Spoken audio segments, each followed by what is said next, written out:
Good evening, and welcome to the fourth interview of Inside the Business of Design. This program was conceived to bring a behind-the-scenes look to the design profession through some very talented designers. Before we get going, I want to share with you some thank yous. First, happy to show you some of Bunny Williams' actual collection that she brought with her tonight. Would like to thank Really Useful Media for bringing this program to life through the videos that we've been putting online, and we're getting sort of hundreds of people who are looking at them, so it's very exciting as this series grows. Also would like to thank the New School for this incredible theater and to be able to do it in this space. Also Christine Tope, who works with me every day, and she is sort of my air traffic controller that allows me to do all the crazy things I want to do and supports me in that way. So let me tell you a little bit about Bunny. So Bunny spent 22 years at Parrish Hadley before she opened her own firm, Bunny Williams Incorporated, in 1988. Bunny's work has graced the pages of every major shelter magazine. Her love for garden allowed her to open Triage, which she owns with her husband, John Roselli. And she has written 4 books. And if anybody has had the ability to have those books, they're some of the most beautiful design books that are out in the marketplace. But I want Bunny to tell you more about herself and her history, as well as her thoughts about this profession. So please join me in welcoming Bunny Williams.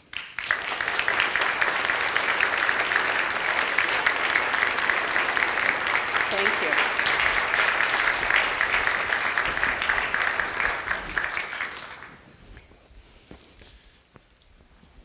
So you're just in from Bangkok. Yes.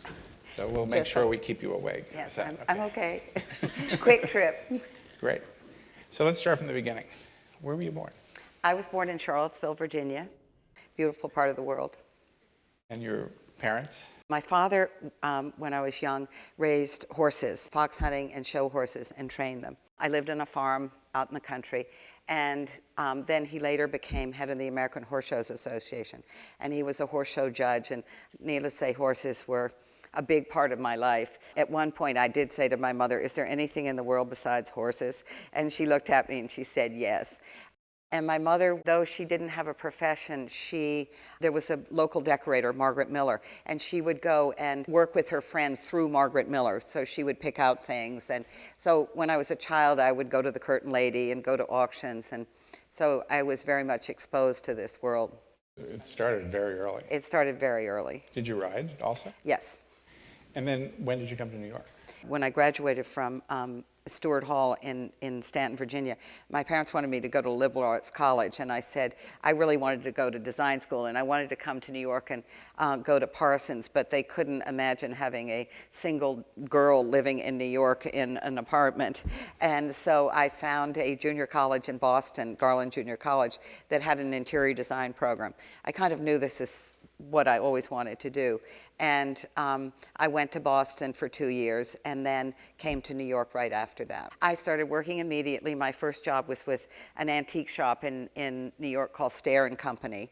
And I was the receptionist, and it was a fantastic experience because one of my jobs was to catalog all the furniture that came in and all the porcelain and the furniture and write the descriptions. And so there was this amazing background of learning about what a Hepplewhite chair was and what satinwood was, and it was quite something. Great. And so then Parrish Hadley. And after about 2.5 years, I decided that it was time to go find a job in the decorating world. And the one firm I wanted to work for in those days, it was still Mrs. Henry Parrish. And that's who I really wanted to work for. I think that it's so important for people to find somebody whose style they feel comfortable with and try to pursue working there.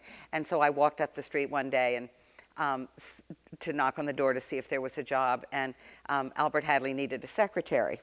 So I was hired as Albert's secretary. That was the beginning. And how long did it take to leave that desk to the Well, the word secretary was sort of loose in those days. So pretty soon I was going to look for samples and taking this, and it was an amazing experience because I think on the third day I was there, I was asked to deliver some shopping bags, as all young people. I think the girls who work for me, all they think they are meant to do is carry shopping bags around. But I was asked to deliver some shopping bags to a client's apartment on Fifth Avenue, and I rang the bell, and the butler opened the door, and there behind him was the great painting of Picasso's Boy with the White Horse, which it was the William Paley apartment. And I was just, it was the most beautiful apartment I'd ever seen, and I still think today it's one of those iconic rooms that you could live in that's timeless. And, you know, working in a firm like that and seeing rooms of that quality was phenomenal.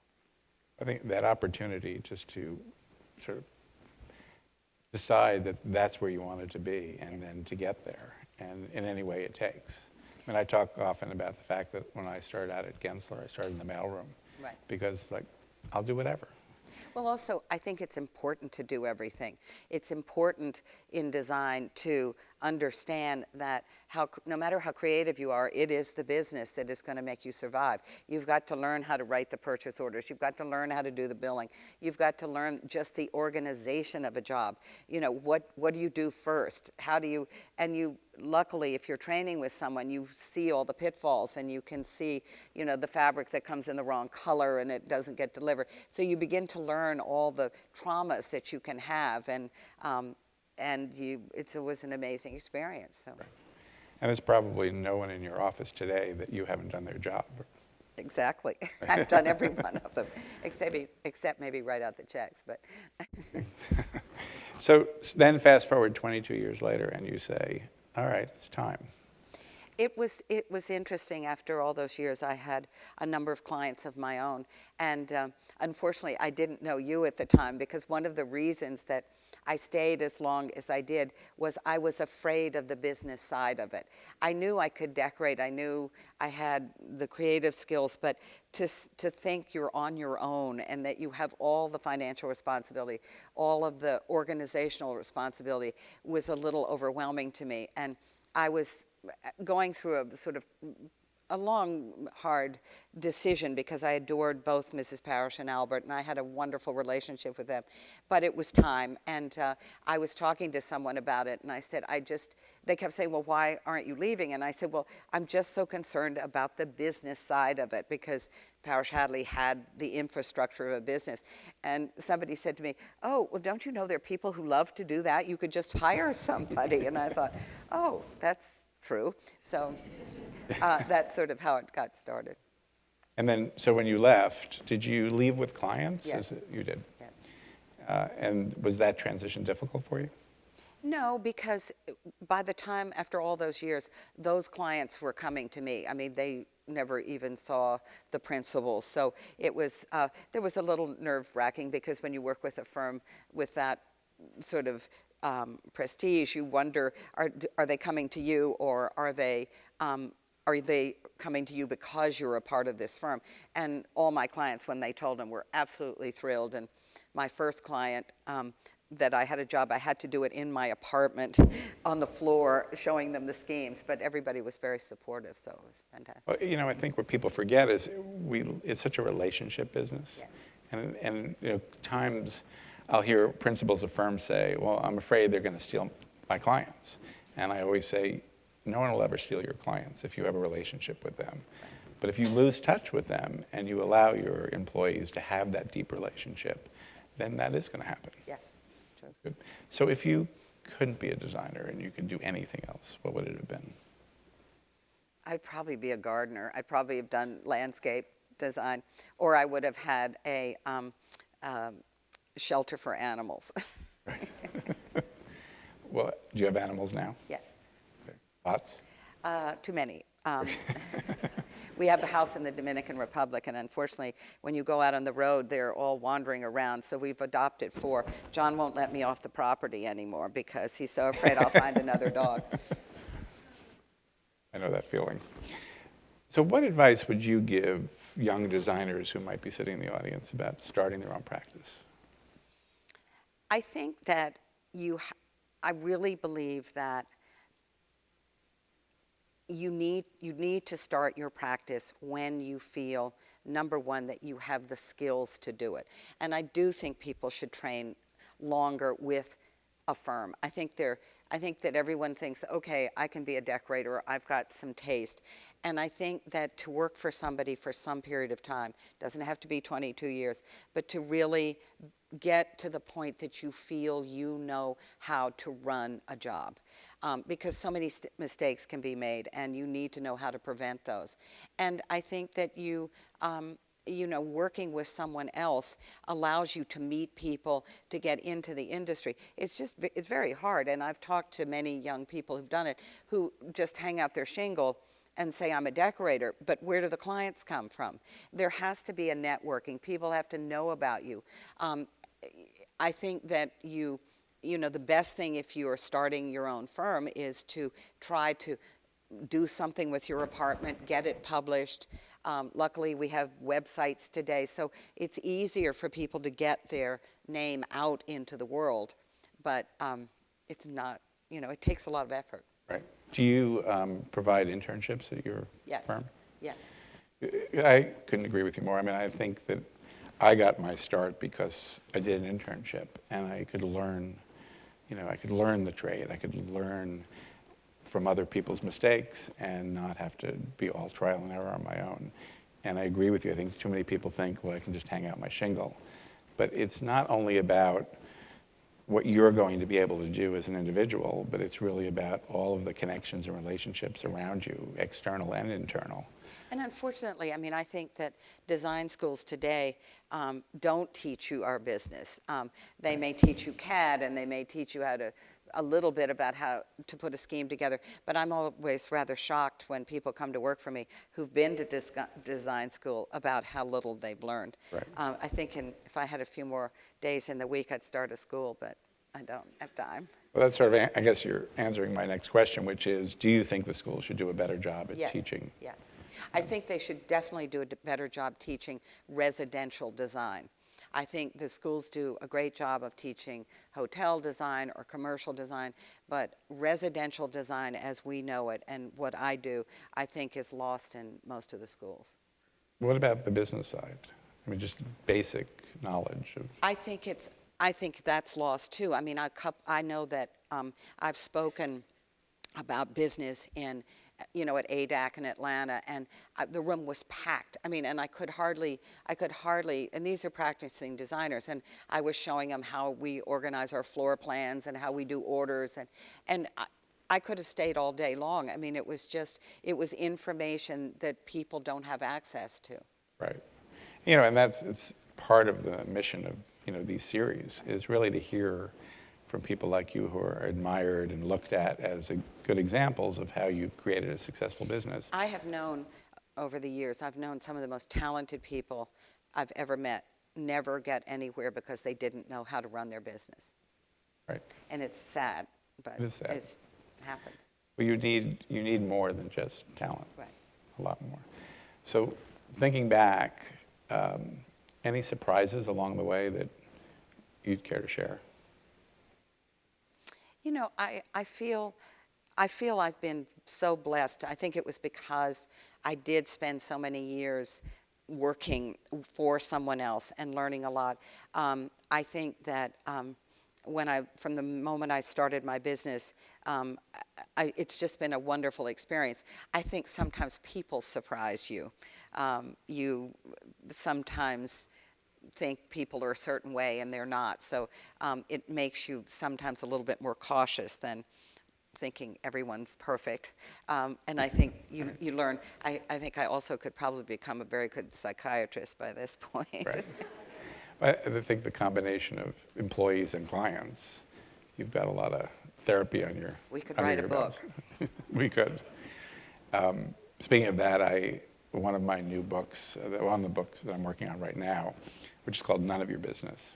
The thought behind, there's a chapter that said all the people you don't need in your life. Right. And it's like bad clients and bad employees. But also, I think the whole, there's nothing more intimate than the interior design profession. We know everything about our clients. I know what kind of underwear my clients wear. I mean, you know, it's the most intimate relationship. You know whether they get along, you learn so much about them. And I think that it is important for the designers to step back and listen and to hear and to understand, because in the end, it's not about me, it's about them. It's their house, it's their relationship. And I think the more you learn and listen, and you can't be insecure. I mean, if somebody has a bad day and screams and yells at you, okay, you know, it probably wasn't really about you. And so you can't take things personally. You just have to do the best job you can. And if you do something bad, you have to, or make a mistake, you have to call up and admit it and Right. say something happened, and have a totally open and honest relationship. But I think you have to learn to listen to your clients. For sure. And when you bring up that point about if you make a mistake, to own it, it does always amaze me that when people make mistakes, and employees, and they don't own it, and you discover it later on, and it's so much worse than just tell me, and we're solving problem solvers. We can fix it. I always say that. Just tell me. Don't worry. I'm not going to have a fit, but we'll fix it. It's not dealing with it that gets worse. Exactly. Yeah. And I think clients appreciate it, and that's where trust comes in. And early on, when we were just discussing before we started about clients and trust, I think that, and we should talk about that, is the changes in our profession and what we're seeing happen with the internet and accessibility to product. But at the end of the day, if you have a trustful relationship with your clients, then that's the strength of your relationship. You have to be completely transparent. And I do think that, I think the whole design profession is changing drastically. We have the internet. Everybody can go on First Dibs. They can go on One Kings Lane. We have retail stores. I mean, 30 years ago, you couldn't buy anything. I mean, there wasn't even IKEA. And think of what's out there. So everything is available to people in a way that it never was. And I think that designers are going to have to, I think the whole design industry is going to change. When you see the emptiness of design centers across the country, you realize that the design world as we know is not going to be there. So I think that designers have to look at how they charge, and they charge in a different way. I've always charged a percentage of the cost. My clients know exactly what I pay for it. And then there's a percentage on the cost. And I think that there's no more wholesale retail. I don't even know what that is. I just know I pay $5 for this, and I have a percentage I put on top of that. And then I have my time for design work and supervision of construction and things like that. But we have to be completely transparent, and I think anybody who isn't is not running a business the correct way. But if you buy something that's retail, will you still charge the markup on it? Yes. You will? If I go to Bloomingdale's and buy a plate and I don't get a discount, I have to put the markup on that. Okay. And no pushback from clients? No, I mean, because they don't do it. I mean, they didn't go to Bloomingdale's. I mean, luckily, more companies are giving discounts. So Restoration Hardware gives a discount. More of the big companies are giving discounts, and you can go in and apply for, a designer discount. But if I end up having to go buy retail, it's my time, and I've done it, and I picked it out, so. Right. Well, I think that's the difference, is there's all this accessibility out there right now, and anybody can find anything. But you hire somebody like you because of how you put it together and your eye. And that's where I think that communication needs to strengthen between the design community and the consumer.